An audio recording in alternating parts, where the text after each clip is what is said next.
Welcome to the Vantage HR Influencers Podcast. This podcast is sponsored by Vantage Circle, the simple and AI-powered rewards and recognition platform for employee engagement. When we talk about the 3H framework, we generally relate to the head, the heart, and the hands, the three areas where human change takes place. But our guest today has something more to talk about the 3H, going beyond head, heart, and hand. And talking about the corporate world, combining this newly propounded 3H is the secret to a productive and successful company. So, what these 3Hs are? We'll know all about the 3H in HR today from Gauri, an HR expert and TEDx speaker with innate support for women empowerment. And as usual, I'm your host, Sushmita. So let's get started with this brand new episode of the Vantage HR Influencers Podcast.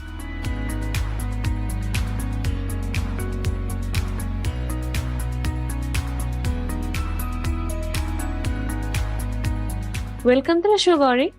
Thank you, Sushmita. Thank you so much for being here today in our Vantage Influencers Podcast.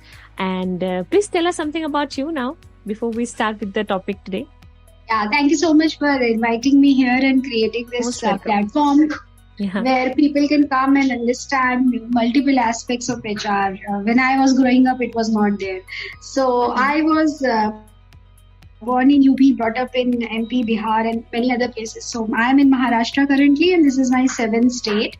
So I'm India's child, and I started my journey from a very small village in Madhya Pradesh. This was kind of a place where there was only one school, no English medium school. So I started my journey from a vernacular medium school. No opportunities for personality development. I was anyways very, very shy child. So if there was a guest at home, I would hide behind my mom and would not leave her until the guest steps out of the home. So this is how I was growing, but I was academically inclined. So I cracked engineering entrance test for the state and I got admission in second ranking college of the state. When I went there, I met with all smart students who were from very good city, large cities, good schools, and English was the mode of communication because this institute had people from across the globe, had students from across the globe.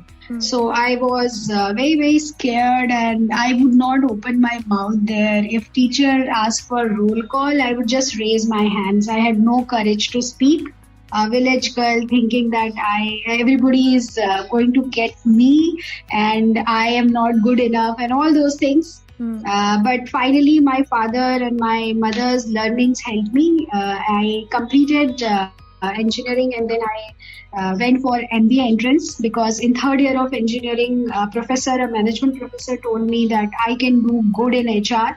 I was anyways not liking being with machines all the time. I was better off with people. But as you would know, or I don't know if you know, in our age, if you were good in academics, you would either become engineer or a doctor.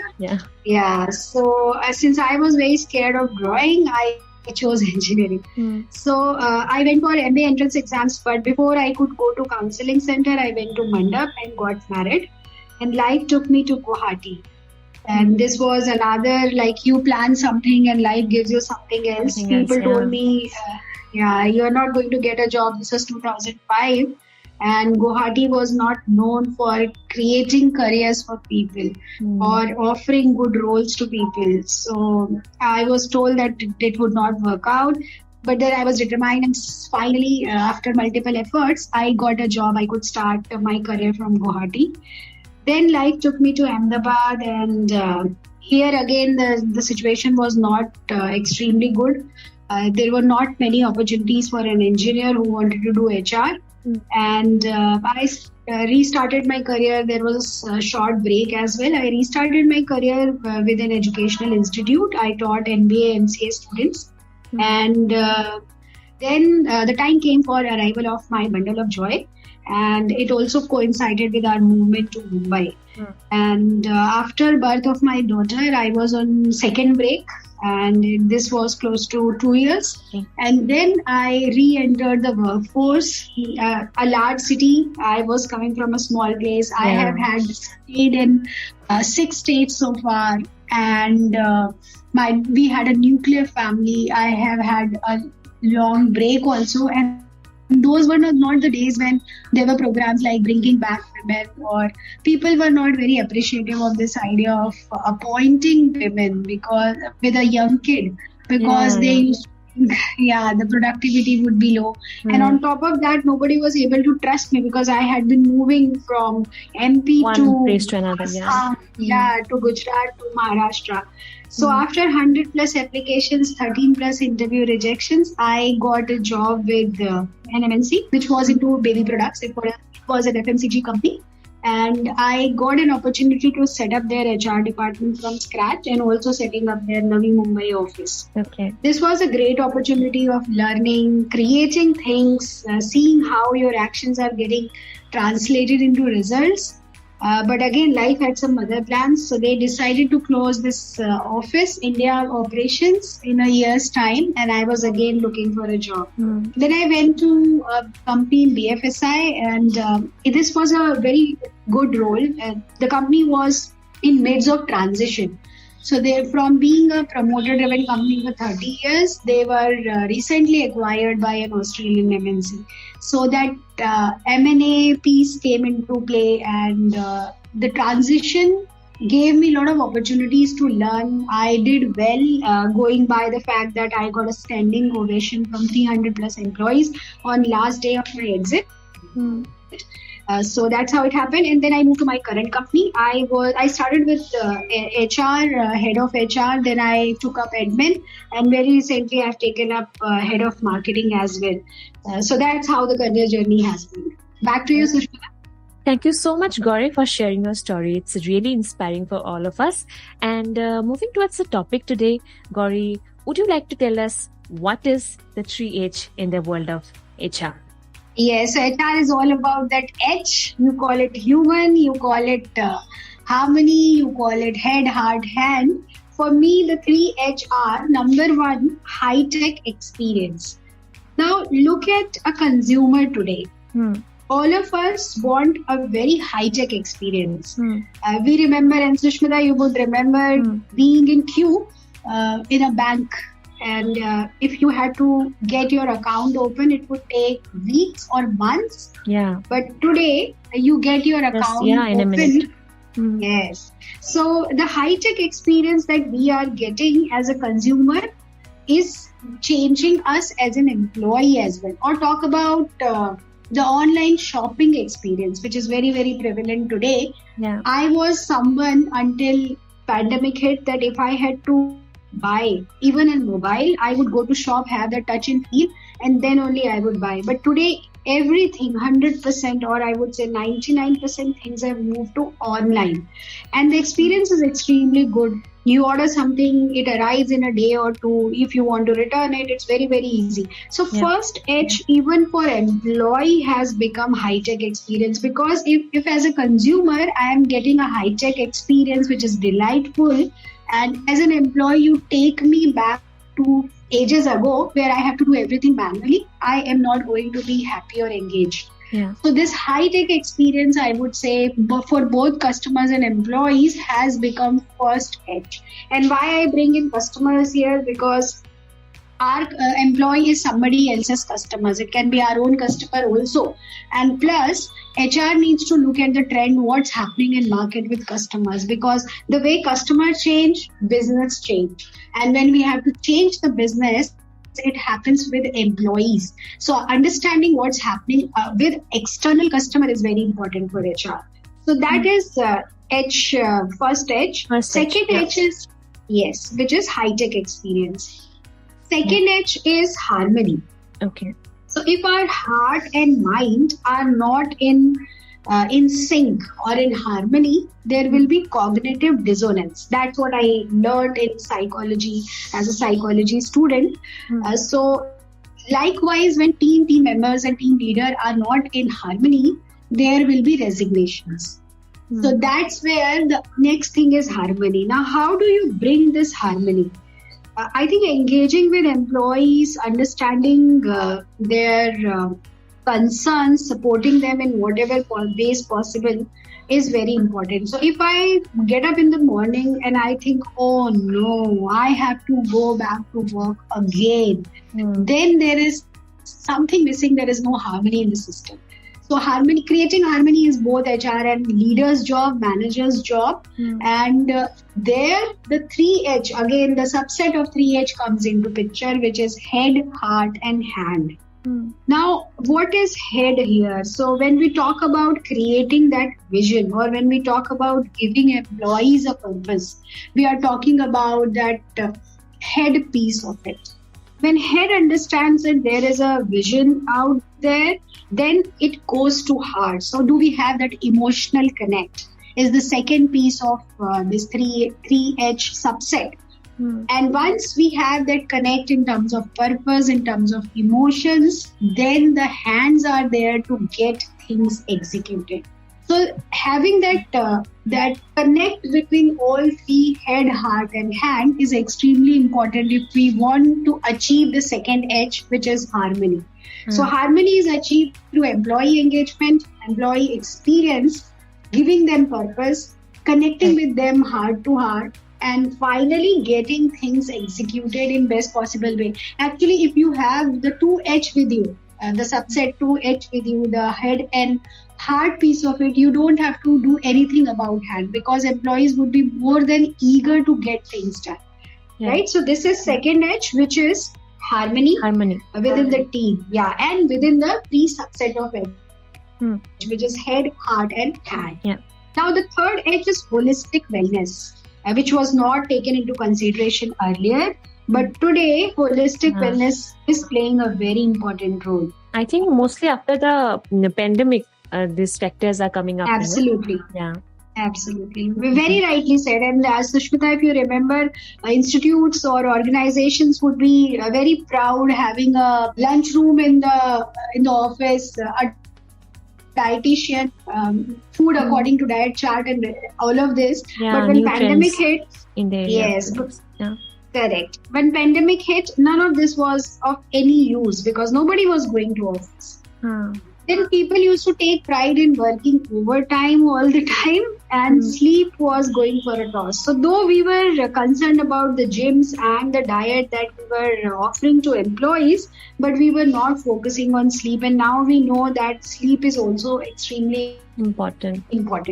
So the 8 dimensions of holistic wellness that we talk about today were not there into picture. Now, which are these dimensions? Physical, we all knew. We had to just focus on sleep, and that is happening today. Now people don't take a lot of pride in sending emails at 12 a.m. There are some, but things are improving a lot there. Next is emotional wellness. Where do we have that connect, like we spoke about the 3 subset of H? Do we have that resilience? Are we supporting people? Are we showing that resilience? Even spiritual, the purpose piece of it has become very important. Who am I and why am I here? And when you connect your purpose with the organization's purpose, and people are very, very delightful, they are much more engaged. Intellectual, whether my intellect is being utilized to the right purpose. Environmental, the kind of place where I sit in, and the safety piece was very, very important. So I remember an instance from my hostel days. For some time, I had a roommate who was not very, very clean and tidy. The way I would expect, I am not judging here, but the way I would expect, she was not like that. So I would always have this dreaded thought of going back to hospital from my college, that a college has ended. I will have to go to that environment where things would not be tied up. And I will have to go and clean everything. So even environmental impacts us a lot. Financial is another piece of it, and we know how it happened during COVID, that people even at very senior levels, after 3 months of the job loss, they were broke because the financial wellness was not achieved. Then comes the occupational and social. The water cooler connect is extremely important. And when we connect with each other in this fashion, we actually have the bonding. So all 8 dimension of wellness is the third piece that I would say is in HR. And it is holistic wellness. So whatever we are doing, whatever we are planning as engagement activities or as connect, communication, reward programs, everything should revolve around all 8 H. Otherwise, say if for someone the physical wellness is good, but emotional is not. We now know there can be challenges with mental health, and ultimately employee is going to suffer, team is going to suffer, and even business is going to suffer. So this third H, holistic wellness, is also having a business case. So I'll summarize the 3 H. The first H is high-tech experience, harmony, and holistic wellness. Yeah. So in general, that we say the 3H, when we talk about 3H in the workplace or in HR, we generally talk about head and heart, right? And that you have included in the second point that you mentioned, that is harmony. Yes, right? Harmony. Yeah. Yes. Right. Okay. Yes. It's clear now. Okay. So Gauri, you have also graced multiple national and international forums as a keynote speaker and panelist. You are a TEDx speaker, and your talk is about creating a possibilitarian mindset. And at the same time, you're passionate about women's empowerment, right? So what has been your experiences of weighing in favor of women at workplace? Yeah, it has changed a lot. I mean, in my 1.5 decade long career or more than that, I have seen drastic changes here. So people have started understanding the fact that there has to be equality and there are policies, and people are very, very supportive. Like even governments have come forward. So I would say that from every area, there is support for women. There is support from government now. Maternity leave has been moved to 6 months. When I had conceived, and those days it used to be 3 months. We are now talking about period leaves also. So those things are coming forward, and people are open to accept these things. There is very high awareness, and there is very high goals also on diversity or inclusion. And I'm not saying that diversity is only limited to women. It is about many type of diversity, be it economic, be it sexual orientation, caste, creed, whatever. But yes, there is a lot of focus on that as well. Women themselves are coming forward, and they have started understanding their own rights. So they are vocal now. Some of the things that we used to say about women, that they don't have aspirations, but now even they have it. Yeah. Men have started changing both at home and work. So at home, men have started taking a lot of responsibility, even if it is not equal responsibility as it, but yes, they have put some burden off the shoulders of women. And at workplaces, they are also supporting as a sponsors, as an advocate for women. So I would say many changes I have seen in last 16, 17 years that I have been working. And this is one of the best time that women can utilize, and women's potential can be utilized as well. So from both sides, from both business and for the workforce, it is a good time. Things are improving, but yes, lots need to be done yet. And I'm sure we are on the right path, and we would be there very, very soon.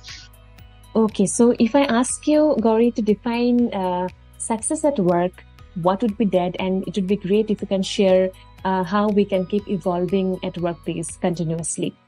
Thanks for bringing this, Sushmita. Very interesting and very important, because so far when we were brought up, and we were as a child, I'm sure you will also relate to some of the things. There would be a lot of comparison, and parents would say he or she became an engineer or IAS or doctor, and that's how they are successful.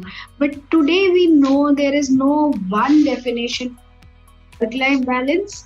Success for someone can be having control on how they utilize their time. For somebody else, it can be fame. So for someone else, it would be social work. having that happiness or fulfillment from social work, even if there is not a lot of money involved.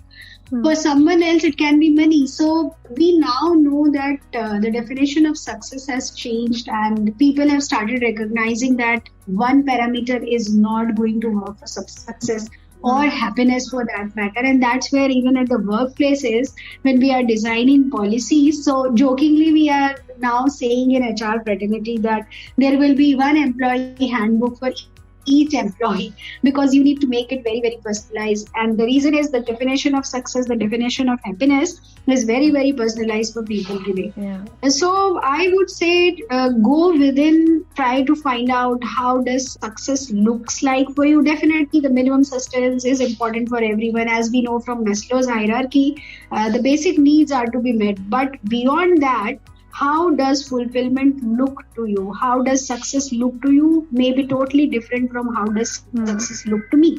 So go within, find out what is it that brings you happiness and success, and work accordingly. That would be my thought process around success here. Great. So finally, Gauri, would like to know how our listeners can reach out to you if they want to know more about the 3 H's that you propounded. I'm there on LinkedIn. I'm pretty active on LinkedIn, so I'm reachable there. Or they can write to me on the email ID that is mentioned. So these are the 2 ways in which I am reachable. Yeah, I'll be putting the link to your LinkedIn profile in the show notes. Great. Thank you so much, Gauri, for joining me in this podcast today. Thank you for sharing your insights. It was an absolute pleasure to have you on our show. Thank you once again. Thank you so much, Sushmita. It was lovely connecting with you, and I hope our discussion brings some enlightenment for the listeners rather. Yeah. Thank you. Thank you, Gauri. Thank you. Thanks for listening to the Vantage HR Influencers Podcast. Please do subscribe to Vantage HR Influencers Podcast on Apple Podcast, Spotify, and our YouTube channel for new episodes.